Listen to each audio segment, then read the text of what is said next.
La formation vétérinaire demande une connaissance aussi fine que possible de l'anatomie, de la physiologie et des gestes techniques liés aux animaux. Pour cela, de simples modèles ou simulations ne suffisent parfois pas, et l'usage de modèles animaux, qu'ils soient vivants ou déjà morts, reste très présent dans les études. Cependant, cette pratique pose de véritables questions éthiques. Doit-on continuer à utiliser des animaux dans l'enseignement vétérinaire, qu'ils soient vivants comme modèles de gestes techniques, ou euthanasiés pour des dissections? Existe-t-il des alternatives, et comment trouver un équilibre entre apprentissage de qualité et respect du vivant? Pendant le cursus vétérinaire, les étudiants sont fréquemment amenés à pratiquer sur des modèles animaux vivants et à utiliser des animaux morts. Ces animaux peuvent provenir d'élevages, de cliniques, de refuges, et avoir été euthanasiés pour diverses raisons et donnés par leurs propriétaires. Nous allons maintenant à la rencontre de différents intervenants pour recueillir leur avis sur la question éthique que nous avons soulevée. Tout d'abord, penchons-nous sur les dissections en école vétérinaire et leurs objectifs pédagogiques. En termes d'objectifs pédagogiques, donc l'idée aussi est de leur apprendre la différence qu'il y a entre regarder une planche anatomique, certes très bien illustrée, très claire, et quand on arrive sur l'animal, il y a toujours un décalage. Et ce décalage, tant qu'on ne l'a pas expérimenté sur un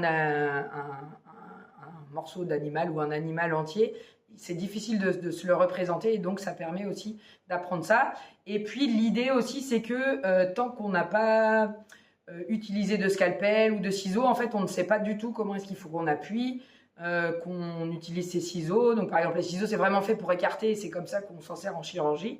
Et ça, si on ne l'a pas appréhendé en première intention sur un animal mort, c'est pas le jour où on arrive en chirurgie que il faut se poser cette question-là, où là ça va vraiment impliquer de maintenir en vie évidemment l'animal. Alors l'idée c'est que oui, c'est indispensable, mais qu'il faut essayer de le faire de la meilleure façon qui soit, en termes de quantité d'animaux par exemple qu'on utilise. Et donc du coup il faut l'avoir fait au moins une ou deux fois.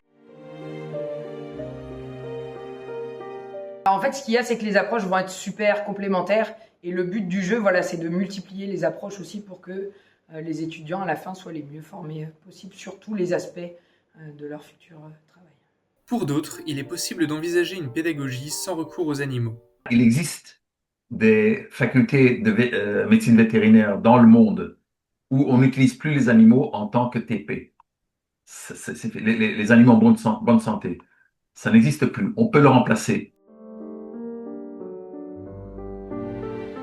J'ai eu l'occasion d'interviewer une urgentiste qui n'a jamais touché à un animal au cours de sa formation médicale et ensuite sa spécialisation en médecine d'urgence. Donc, c'est-à-dire, ça existe, ça peut se faire sans toucher à l'animal. Les performances des étudiants qui ont pratiqué la dissection sur des animaux, des vrais animaux morts, et les alternatives, les outils pédagogiques, simulation, blablabla, c'est quasiment pareil, voire meilleur pour ceux qui l'ont fait avec les alternatives. Donc, on a une réponse pédagogique, scientifique, pour ceux qui disent non, non, non, c'est pas possible. Aujourd'hui, je suis très optimiste. Grâce aux technologies disponibles, c'est pas un manque de technologie, c'est une question de communication. Comment communiquer les bonnes nouvelles au grand public, aux étudiants vétérinaires, étudiants en médecine, aux élus, qu'on peut faire autrement. Voyons maintenant ce qu'en pensent les premiers concernés. Des enseignements théoriques peuvent-ils apporter les mêmes compétences vétérinaires? Alors il y a certaines choses où c'est partiellement déjà mis en place. Je pense notamment à tous les gestes techniques où on a beaucoup d'ateliers sur des modèles. On a un atelier toute une salle qui s'appelle VetSims, qui reprend du coup des modèles non vivants. Et en partie ça peut permettre de se faire une idée, mais globalement pour tout ce qui est, je pense à des gestes très techniques comme des prises de sang, des choses comme ça, il y a rien qui égale le fait de le faire sur des modèles vivants à mon sens. Pour le coup, moi j'ai déjà été dérangée par des animaux qui étaient exposés à des mauvaises pratiques, c'est pas le bon mot, mais qui étaient exposés à une baisse du niveau de soins parce que ils étaient laissés à la manipulation par des étudiants. Et donc pour moi, oui, ça représentait globalement un problème éthique. Je pense que si on veut se former, on n'a pas trop le choix en fait. Et on est obligé d'utiliser ces animaux, peu importe leurs conditions de vie et de détention sur l'école.